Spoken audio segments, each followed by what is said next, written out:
Okay, welcome, Gooners. Welcome back to Gooner Pavilion, and we're back with from a gritty but very satisfying 1-0 victory at Old Trafford. Guys, the Premier League is officially underway, and Arsenal fans, we're very excited. And we're going to shift our focus to looking at Arsenal versus Leeds, but we're just going to reflect on some of the bias that has come out of that game at Old Trafford and just, talk a little bit about it. This would be an honest truth syrup, from two absolutely passionate Arsenal fans. But before we do any of that, I have to introduce our guest on the pod today. And I know a lot of you loved what we did last time when we previewed the United game. We had a guest, but I tell you what, this guest doesn't come any bigger. And this is someone who's a lifelong Arsenal fan. And when you call passion, you have to look at the dictionary and you will see his name beside that. And we go way back. We go way back. So I had to go into the transfer window to do this, like, big. And I know we're going to talk a little bit about transfer window today, and Eze and all of that, but I had to go pull out the punches for this. So, Femi, how are you doing? Welcome to the pod. Hey, Headed Man, what a pleasure to be here. It's just, you can see I'm beaming with smiles. I'm absolutely buzzing. It's great to be with you, of course. You mean the world to me. I'm sure you know that. But it's great to be on the pod with you, bro. So let's do this and welcome to everyone as well. It's going to be a great, great, great time today. Yes, yes, it will be. And guys, don't forget, hit that like and subscribe button. But also hit the notification bell as well, because YouTube are doing some, interesting things. So we need that notification bell so you can always get new content, from us. But let's get straight into it.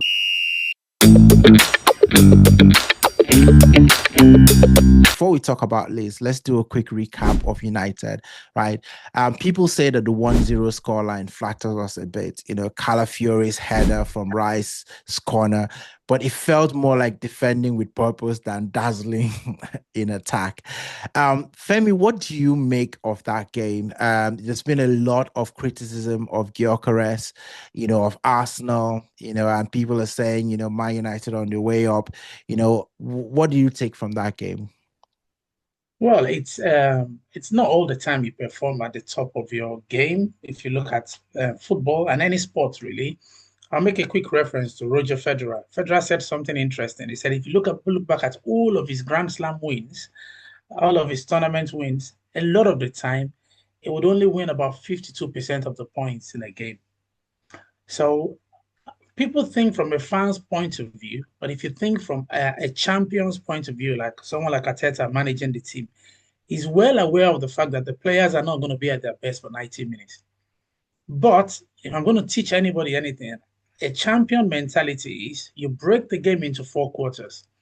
So your first 25 minutes, then towards the end of the first half, you always get 3, 4, 5 minutes in the Premier League, don't you? Yeah. Second half, you get your third quarter, and then you get the end of the game. Now, this is how Arteta has taught the boys to think. He's taught them you can win the game in one quarter. Even if you had three bad quarters, you can win it in one quarter. We see the game as a whole, but they see it as quarters, Eddie. So you saw they started really well in terms of got their first corner kick of the season. They packed the box full, running at them, a new tactic. Nobody could understand what they were doing. The ball was in the back of the net before Man United knew what hit them. And Yeah. then the boys knew, job done. You can tell they're well drilled. Yes, you need to ride your luck because, like I told you, you can't be great throughout the game. But if you know what you're doing, masters can predict their results. So those Mm. boys knew exactly what they were doing. Retreat. If you catch them on the counter, fantastic. If you're not going to catch them, they're not getting past the goalkeeper. We've got a great goalkeeper. The back line is impressive. The midline is just superb. You can tell. Now, going forward, we knew we had the options there if we needed a goal. So just got that first goal, packed the box full. The boys knew what they were doing. They won that game in the first quarter. They just managed the rest of it and just stayed not necessarily in peak condition because they've just come off preseason. So it's not their greatest. They knew they were not going to be at their fluid best, but they had a game plan that worked. For me, I understood it. Would I like us to play expansive football for 90 minutes, Eddie? Of course, I would love us to. That's what we want. But when you start the season and you're going to be champions, you need the points. not the performance particularly. I hope that helps to let you know what Yeah, I took away. it does. And I really love what you said about the quarters because obviously, I'm an NFL man, so that is something that resonates, completely. And Old Trafford has been a strange ground for us. It's a bit of a hoodoo place. Teams have grounds that they struggle with. Every team has got that. Arsenal have got our fair share. What did you make of Gyökeres? Because there's been a lot of bashing.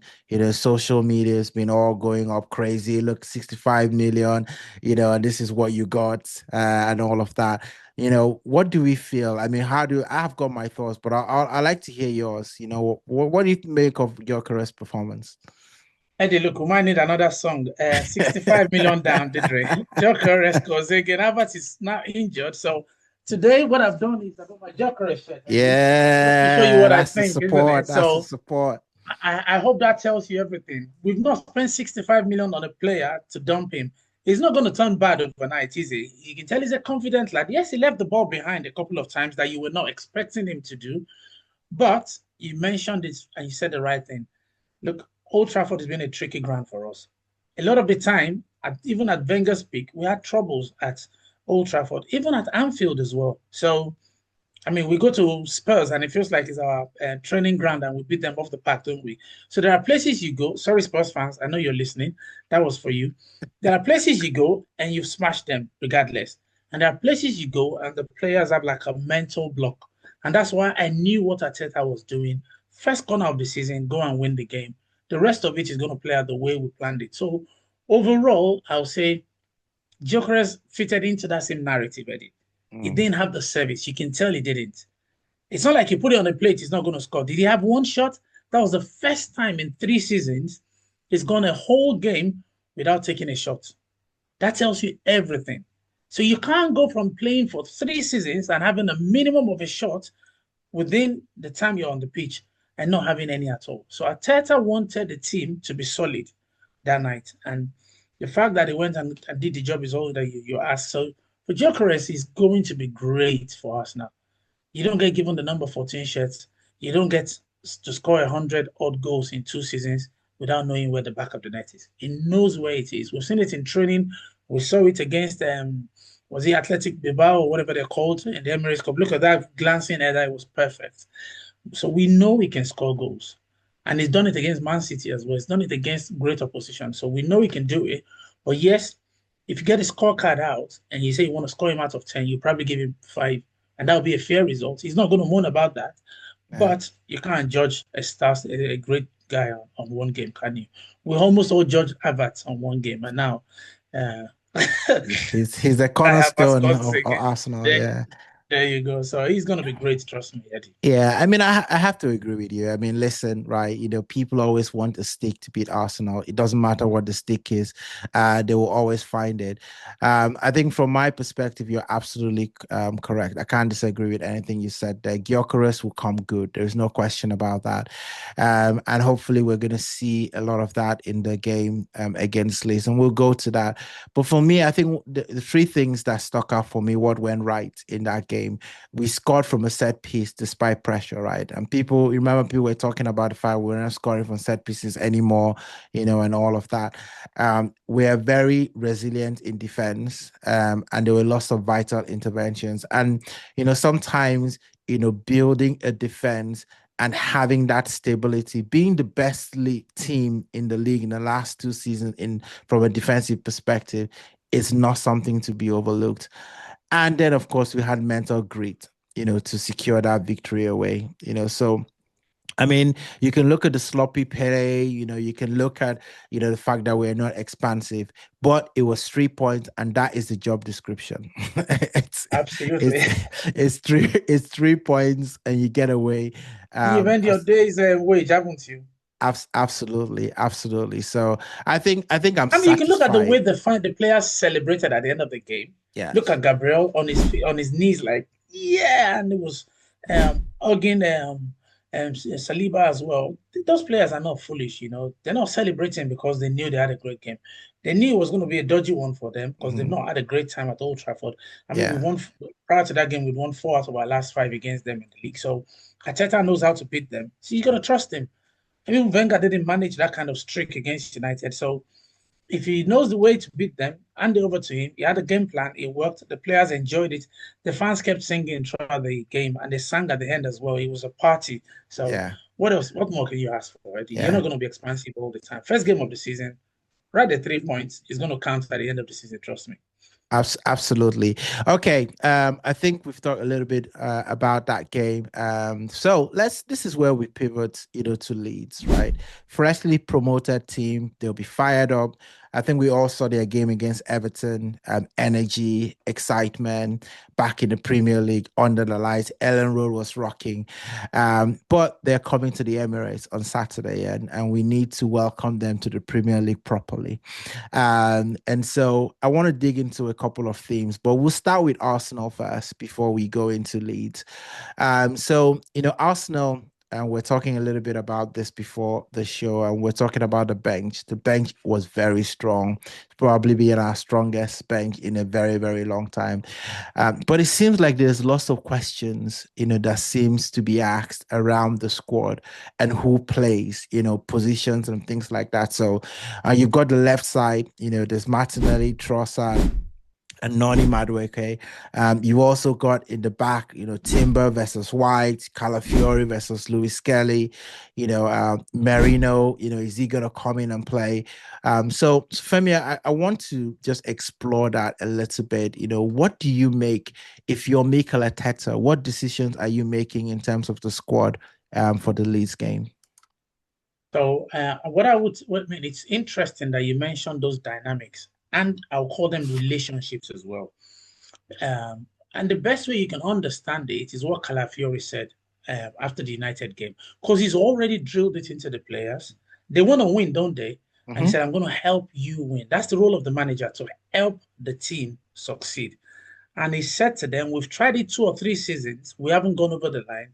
It means we need something else. And if you're going to go over the line, you can't overwork players. Gone are the days that one person plays 90 minutes right from the midfield upwards. If you're at the back, you can still be fine if you're fit enough, which is fair because you're not constantly running, especially if you're the center backs. But right from the wing backs up on the way up all the way forward, you need quality to replace quality. And that's exactly what he's done. And Calafiori was very clear about the fact that, look, I don't expect to play every game. I'm not going to play every game. And if I don't play, I know somebody's going to come in for me who's going to do even better. That was his language. And when a teammate has such respect for their colleagues, saying they're going to do an even better job than them, and I'm sure if you ask Luis Kelly, he will say the same thing about Calafiori, because Calafiori won the game for us. So you knew the manager knew what he was doing. He needed somebody who could stand tall and defend properly against that United Yeah. team. Someone who could win headers and who could score at the back at the other end. And that's exactly what he got. But if you're playing against Leeds, you're not playing against those stalwarts like you had at United, isn't it? Are you? So there you go. You're going to be at home. You're going to have the opportunity to spread the ball around. And you were talking about how Leeds played with high energy. They were at home. They come to the Emirates. The first thing they're going to do is have to sit back at first and soak it up for 5, 10, 15 minutes. And that's where you need a different setup. So I can imagine him thinking about Timber for that game, because Timber can do a job going forward. Yeah. Lewis Kelly can do a job going forward, better than Calafiori in terms of on the ball. He's better on the ball than Calafiori, but you didn't need somebody good on the ball against Man United. You needed somebody who could do a job, couldn't you? So I think there's going to be a little bit of a shake-up there to make sure he gives the team the best tools to be able to win that game, because those guys are going to genuinely be looking at taking the ball to us when they've settled in for the first 10, 15 minutes and starting to grow in confidence. Yeah. So when they bring the ball, you need someone who can take it off them, who can run with it on the wings. And that's why I think Timber can do a great job. I think he'll go back to Luis Kelly doing that job. And those guys are going to understand, because he's told them, I'm going to help you win. And to win, you're not going to be playing 90 minutes for 60 odd games. He's probably planning for 60 games this season, because the Premier League itself is 38. Yeah. If you factor in 7 or so in the FA Cup, you're already at 45. If you factor in 8 games in the Champions League these days, you're already at 53. Yeah. And then you got to look at the second round, the quarterfinals, the semifinals, and the finals. So minus the League Cup, can you see you're looking at 60 odd games? Yeah. Now, if you really want people to be successful, You can't leave them in for 60 games. Otherwise, they just burn out and they'll get injured. Yeah. So I think he's going to be tweaking it around. You get people coming in, people saving energy. Gyökeres back into the team, ready to score. And maybe Martinelli retains his place, but you might get a little bit of a change because whatever you do, whether you put Martinelli on the left or you put, I'm not sure Trossard is ready to go in there, even though he can do a job. But I think Noni might be the one to go and unlock that defense so he can set the ball up. And you can tell that, and I'm going to close on this. Martinelli is not the kind of guy that will give you an assist, is he? He wants to run in on goal himself. Yeah. Yes, he does put in some assists every now and then, but the job that Noni has been brought in to do is go past that defense, put the ball on the plate for somebody like Gyökeres to come in, or maybe Saka at the back post. So I think that's where the difference is going to be. Yeah, I mean there is a lot of debate and furious ones at it as well. Fans about Trossard, Martinelli, and how we need to replace them, get them out of the club, as quickly as possible. And of course, we've heard the news that Trossard has signed, a contract, and you can't say an extension because they said he signed a new contract with more money, but with still the same time. Listen, I think most people would take that, right?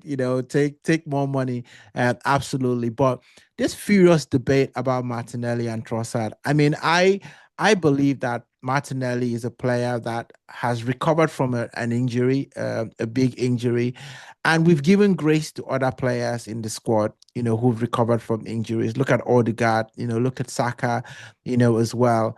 I think Martinelli is not offered the same grace. I don't know why, and of course, things are going to get heated up now that we're getting Eze, right? So breaking news, David Ornstein, Fabrizio, everyone is announcing that Eze is on his way. I think we need to find a way to nickname for Eze now because we're beginning to get, this clan of, exciting, maverick players, in Arsenal. So I don't remember a transfer window that has felt this good in a long time as an Arsenal fan.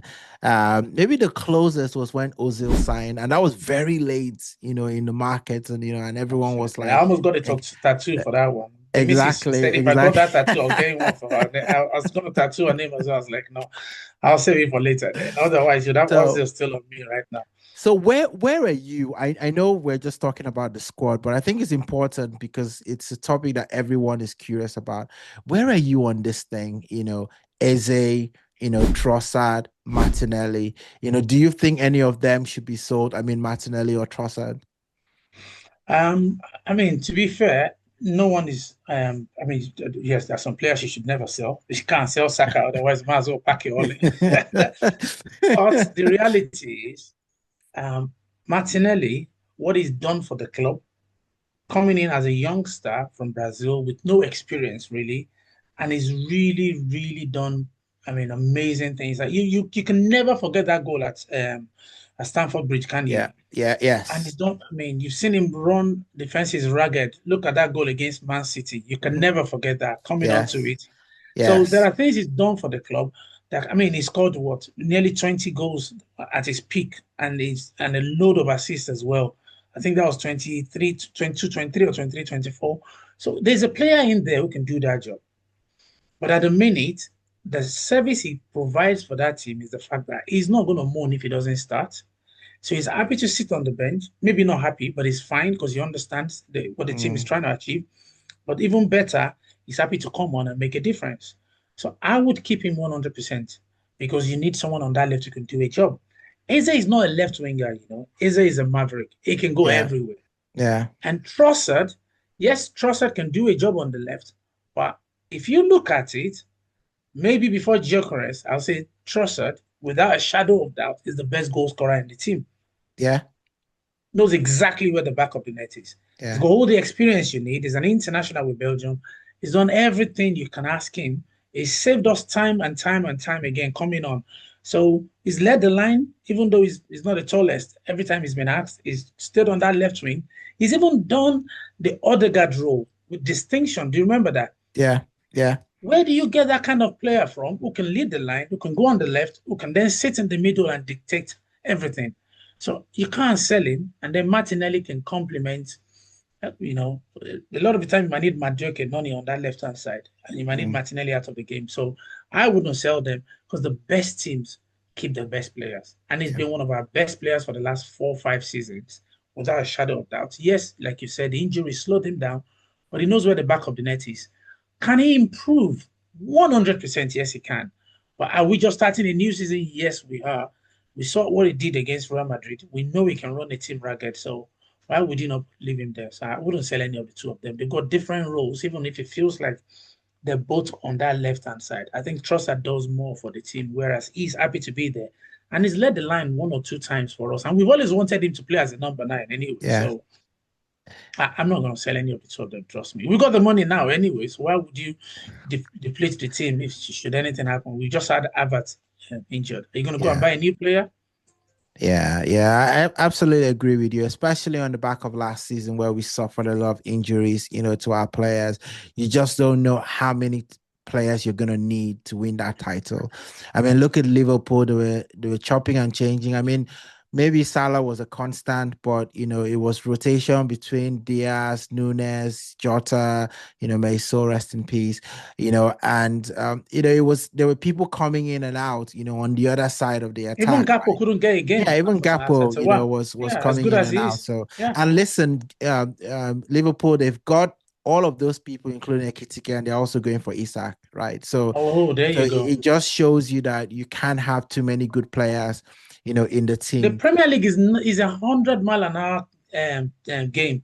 So if you've got players who are carrying injuries or who are unwell or who've got a problem at home or anything, and you're expecting them to win games for you, it's not going to happen. Even the goalkeeper is that someone coming to challenge him for that number one position, Balaga. So if you can buy Kepa and Kepa understand that he's not going to get the number one shot except something important or something drastic happens, that tells you that yeah, for every position you need two quality players. Otherwise, it's just winning is a dream, isn't it? Yeah.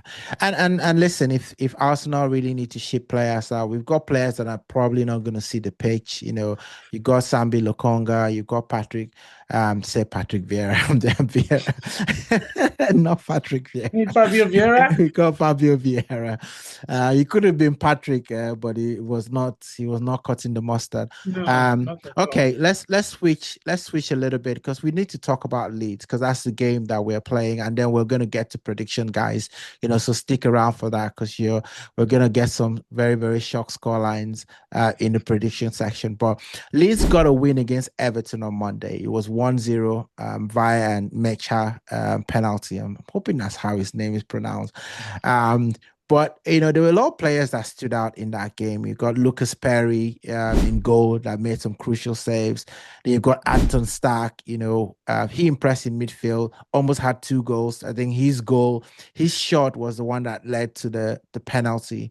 And then you have Gabriel Goodmanson, at the back.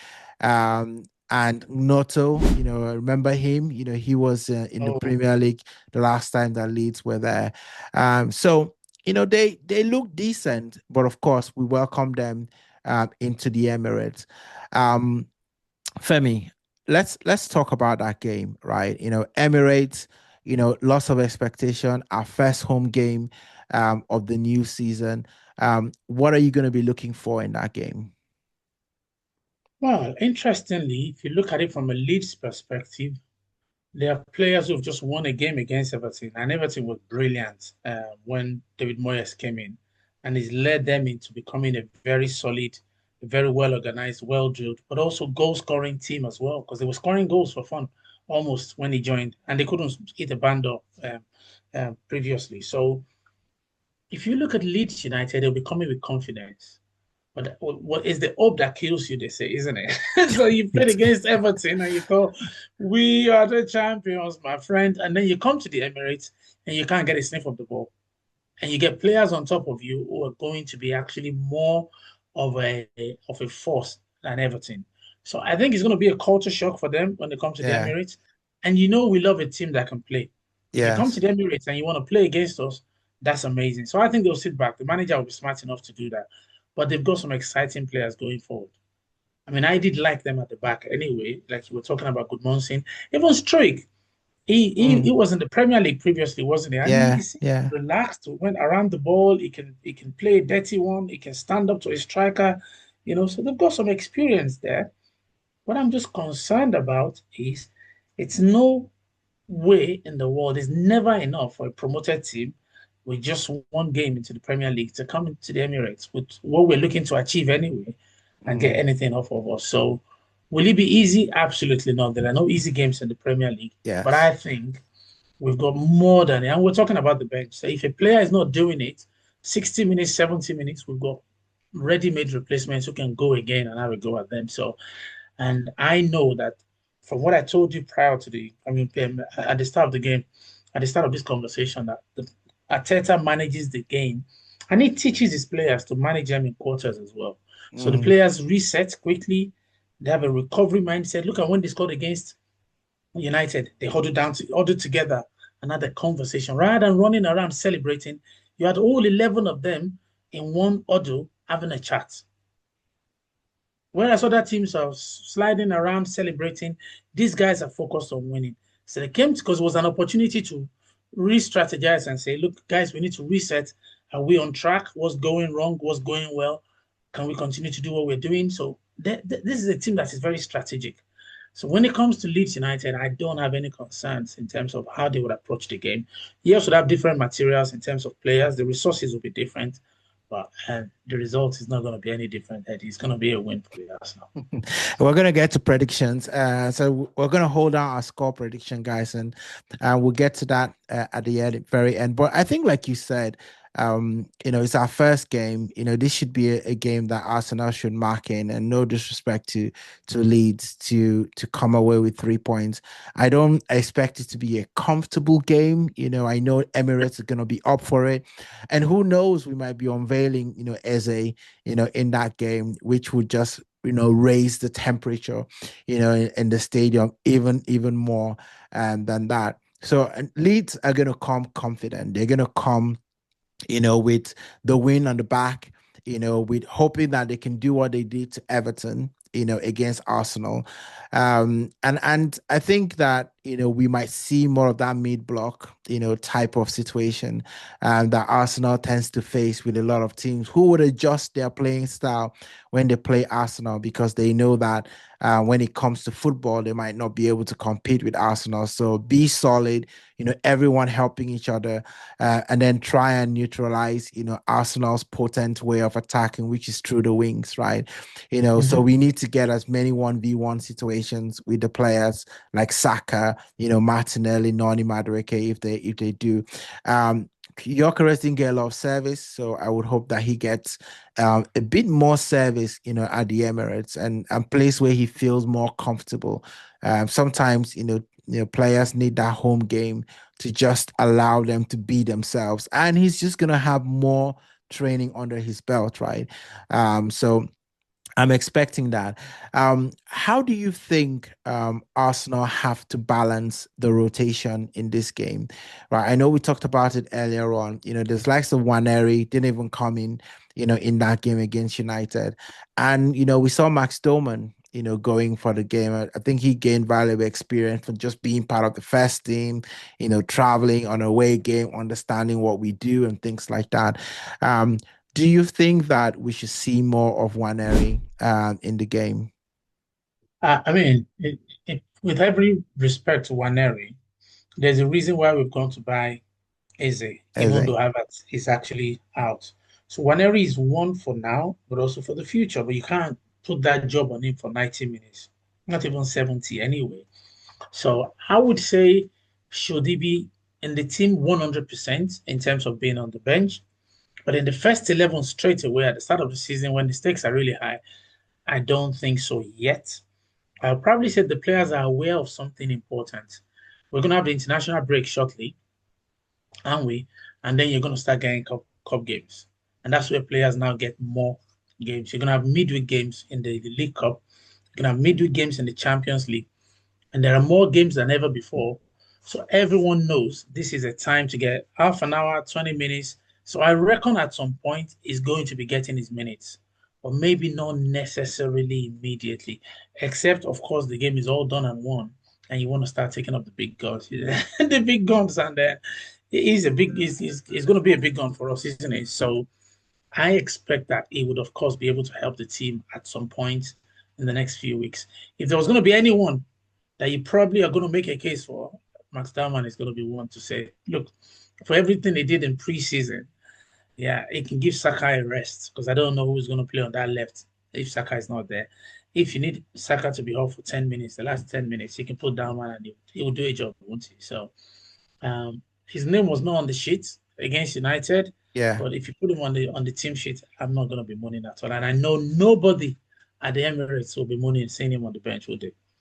Yeah, not at all. No, I think everyone's very excited about Max Doman. I was very excited. I was at the Emirates in the preseason game. So I went to watch the Villarreal game, different results, and then and the Athletic game. And who every time he came on, he just wanted the ball. And players just naturally, gravitated to him. They responded to that and they were trying to get the ball to him as much as possible. So it was great. It was great. Okay, let's do it. Prediction time, right? Arsenal versus Leeds, Saturday evening under the lights at the Emirates. Now, before we go bold, I've got to ask you, Femi, are you feeling calm or are you bracing yourself for chaos on Saturday? I think I'm probably a bit of both, but more calm than chaotic, Okay, okay, expecting chaos. okay. So I'll probably say, and I'll definitely say, can we keep a clean sheet against Leeds United? Absolutely. They haven't got the firepower, I don't believe. Even Everton should have kept a clean sheet, if not for that penalty. So we're capable of it, especially at home. And are we able to score goals, or we've got the resources to score goals? So I'm going to say, reasonably, we should be getting 3 goals. And if Spurs could beat Burnley 3-0, Sunderland could beat West Ham 3-0, we've got no excuses against Leeds United. So, and Leeds again, they won't be. I I can say that result against Everton was a positive for them and will remain a positive because when you get that first win of the season, remember Mhm. it took a long time last season for the promoted teams to get their Yeah, first win. I think You they got said two of them November winning. or so. Yeah, exactly. See, you got Sunderland and Leeds winning on the first day. So it's interesting that even though Burnley lost 3-0, it's not a disgrace against Spurs. They should have been beating Spurs anyway. But it's not a disgrace if you have to be very frank. So I think they're not going to be absolutely mad at themselves if things didn't go their way. So they'll be coming looking to get something, but it's not going to be possible for them. We should win that by 3 clear goals, I believe. Wow, he's calling it, guys. He is calling it. I think this is a Gyökeres game. He was quiet at United, but at home in front of our fans, he's gonna get his first Emirates goals. I can just feel it, right? I can feel that happening. I think Leeds, we're talking about it. They will come. They'll be grateful if they can get out with a point. They want to hit us, on counter attacks. But I don't see them leaving with the pace of Saka. Martinelli or Noni for over 90 minutes, right? So I think the longer it goes, I think the more the gaps are going to open up. And if Nwaneri gets minutes, I think, Emirates go crazy. Imagine Max Dorman in the squad and he makes, it onto the pitch. I think that roof, that roof might come out, at the Emirates. Um, but I'm going to go for a 2-0 victory for Arsenal, right? Comfortable but not flashy. It's still early season because I think, we're still trying to get the cobwebs, out of it. Gyökeres scoring his first goal, and then I think Trossard coming to celebrate his new contract will come in and put another one in. So that will be 2-0 to the Arsenal, just like we like it. Another clean sheet in the books. And I think that's how it's going to go. Well, you're not too far from the truth, Eddie. If it's two, we'll take it. But I think we need to start scoring goals. You can't have Saka in that team, who is a goal scorer, and Gyökeres, who is a goal scorer, and then you've got free kicks and throw-ins and all sorts of set pieces, corner kicks that we can take advantage of. In terms of breaking it down into quarters, I think we can get a goal a quarter, so it could be four even for those guys. They're not the most powerful team, Leeds United. They're just a nice footballing team. And I think against a footballing team, we've got a really, really big chance of of taking it to them and getting goals. But yeah, you take 2-0 and you move away, won't you? Yeah, absolutely. So there you go, guys. Femi is calling 3-0. I'm calling 2-0. Either way, we both see 3 points and a clean sheet.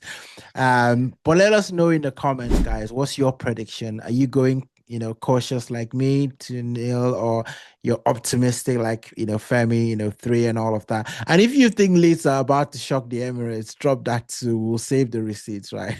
Well, we'll, we'll come back to look at it. But guys, that's it, for our preview today. We'll be back, after the match, with a reaction, hopefully talking about goals, celebration, and of course, top of the table, Arsenal. But before we do that, I want to thank, Femi, for coming on the pod today. And I'm sure this is not going to be the last time we see Femi on the pod. This is a very long season, and we're going to be doing a lot of this. So you've already seen what he does, right? So I can't wait for him to join back. But Femi, any final words before we close? Just to let the guys know that they all need to get in their mass to the Emirates on Saturday. So